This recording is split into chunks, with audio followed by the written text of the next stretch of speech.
হাজারো পায়ের ছন্দে যে গল্প বলা হয় সেই গল্পের নাম সাঁওতালি নাচ। মাটির গন্ধ, মাদলের সুর আর মানুষের মিলন, এটাই সাঁওতালি নাচের আসল সৌন্দর্য। সাঁওতালরা কেন নাচে বলতে পারেন? শুধু কি আনন্দের জন্য, নাকি এর পিছনে লুকিয়ে আছে হাজার বছরের এক গভীর রহস্য? চলুন আজ সেই রহস্যের গভীরে যাওয়া যাক।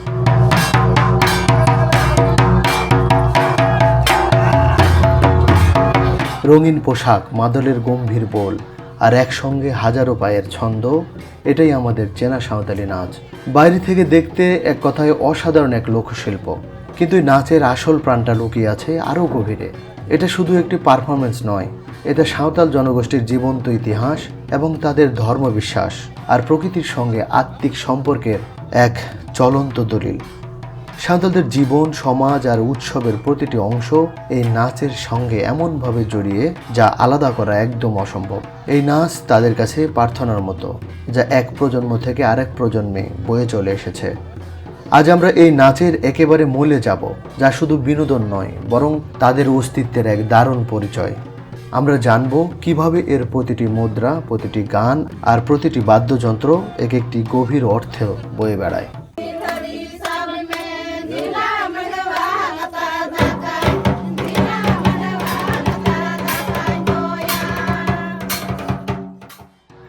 সাধারণত যখন আমরা সাঁওতালি নাচ দেখি, তখন এর ছন্দ আর সৌন্দর্য মুগ্ধ হয়ে যায়, কিন্তু এর আসল উদ্দেশ্য শুধু বিনোদনের গণ্ডিতে আটকে নেই। আসলে এই নাচ তাদের সমাজ আর ধর্মীয় রীতিনীতির একটা অংশ, যাকে আলাদা করাই যায় না। সাঁওতাল সংস্কৃতির নাচ হলো ঈশ্বরের প্রতি কৃতজ্ঞতা জানানোর একটা ভাষা, প্রকৃতির কাছে আশীর্বাদ চাওয়ার একটা উপায়, আর নিজেদের একতারে ধরে রাখার একটা শক্তিশালী মাধ্যম।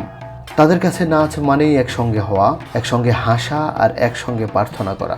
গ্রামের কোনো উৎসব বা ধর্মীয় অনুষ্ঠান নাচ ছাড়া একদম ভাবাই যায় না।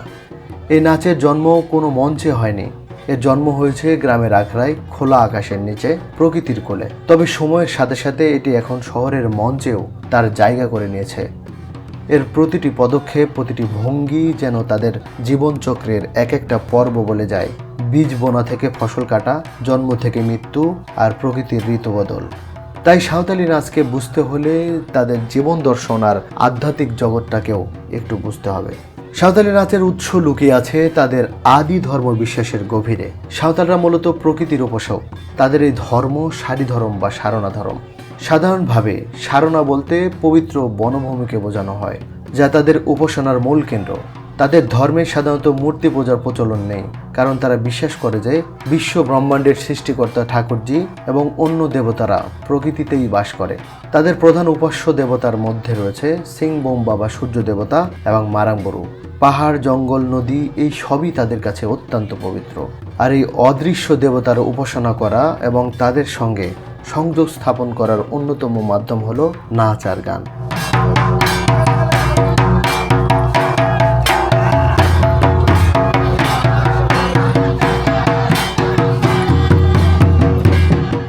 জাহের থান বা গ্রামের প্রান্তে থাকা পবিত্র গাছপালায় ঘেরা জায়গাটি সাঁওতালদের মন্দির। বছরের বিশেষ বিশেষ সময়ে গ্রামের সবাই সেখানে জড়ো হন এবং দেবতাকে তুষ্ট করতে প্রার্থনা করেন। এই প্রার্থনার একটা বড় অংশ জুড়েই থাকে নাচ। তারা বিশ্বাস করেন মাদলের শব্দ আর নাচের ছন্দে দেবতারা খুশি হন এবং গ্রামকে বিপদ আপদ ও রোগবালাই থেকে রক্ষা করেন। তাই এই নাচ শুধু নাচ নয়, একটা পবিত্র ধর্মীয় আচার। এর মাধ্যমে তারা পৃথিবীর সব প্রাণের মঙ্গল চায়। এই নাচের মুদ্রার দিকে খেয়াল করলে দেখবেন সেগুলো প্রকৃতিরই প্রতিচ্ছবি। কখনো গাছের পাতার মতো দুলে ওঠা, কখনো নদীর স্রোতের মতো বয়ে চলা, আবার কখনো পাহাড়ের মতো স্থির থাকা। এভাবে সাঁওতালি নাচ তাদের ধর্ম আর প্রকৃতির প্রতি গভীর শ্রদ্ধার এক জীবন্ত প্রকাশ হয়ে উঠেছে।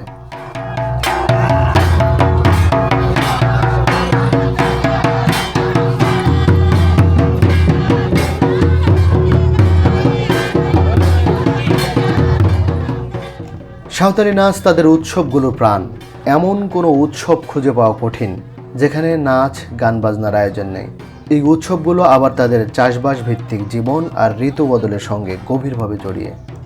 সাঁওতালদের অন্যতম প্রধান একটি উৎসব হলো সোহরাই। এটি মূলত ফসল কাটার উৎসব, যা সাধারণত পৌষ মাসের আশেপাশে খুব ধুমধাম করে পালন করা হয়। এই উৎসবে তারা ভালো ফসলের জন্য ঈশ্বরের প্রতি কৃতজ্ঞতা জানায় এবং তাদের গৃহপালিত পশু, বিশেষ করে গরু মহিষের প্রতি মঙ্গল কামনা করে। আরেকটি বড় উৎসব হলো বাহা পরব, যা ফাল্গুন মাসে বসন্তের আগমনকে বরণ করে নেওয়ার উৎসব। বাহা শব্দের অর্থ ফুল। শাল ফুলের প্রস্ফুটন আর প্রকৃতির নতুন শ্বাসকে কেন্দ্র করেই এই উৎসব হয়ে থাকে।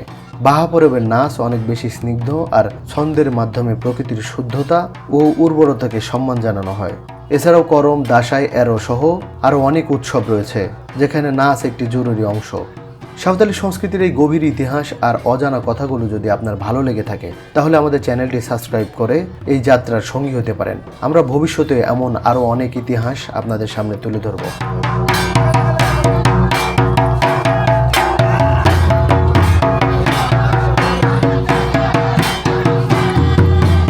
সাঁওতাল নাচের গঠন দেখলে বোঝা যায় এটি একতার প্রতীক।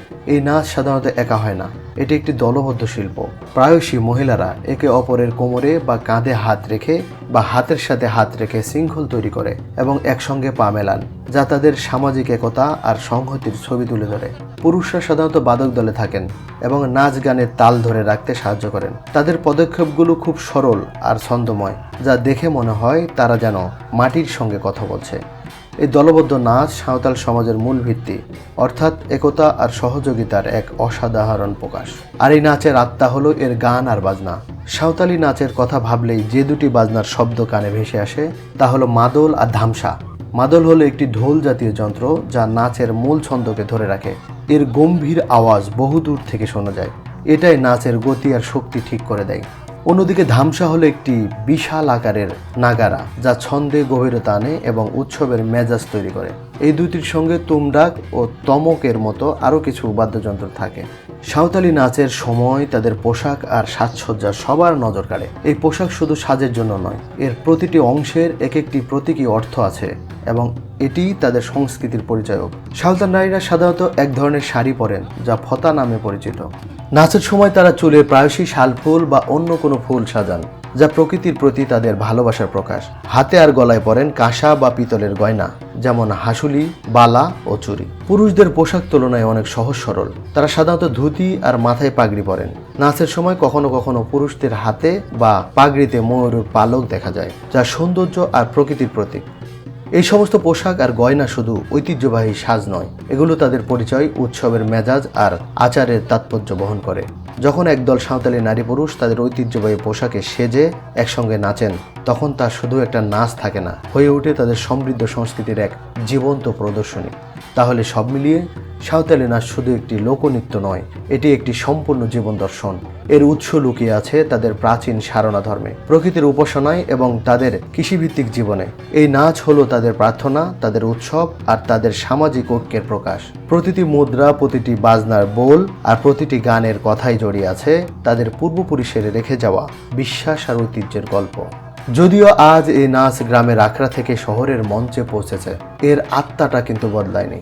এটি এখনও সাঁওতাল জনগোষ্ঠীর পরিচয়, ঐতিহ্য ও প্রকৃতির সঙ্গে তাদের গভীর সম্পর্কের এক শক্তিশালী প্রতীক।